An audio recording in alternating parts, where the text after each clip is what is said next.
Incessant rain is wreaking havoc in Vijayawada, posing several challenges for residents.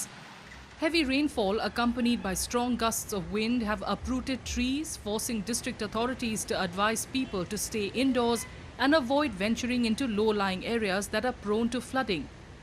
ఎలాంటి safety అంటే rain కోట్లు వేసుకొని బయటికి రావడం, ఏదైనా అవసరం వస్తే గొడుగులు పట్టుకొని బయటికి రావడం.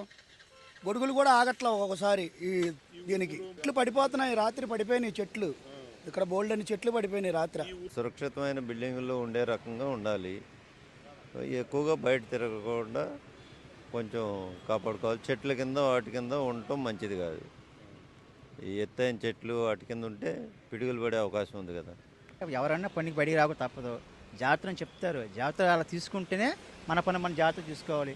అలాంటి ఎక్కువగా చెట్ల దగ్గర ఎక్కువ నిలబడకుండా మన అవసరమైతే తప్ప బయటికి తప్ప అనవసరంగా రాకుండా చేసుకుంటారు. The India Meteorological Department on Tuesday had predicted heavy rainfall accompanied by lightning in parts of Andhra Pradesh for 5 days from July 16th. Efforts are underway to clear waterlogged roads and provide assistance to those affected.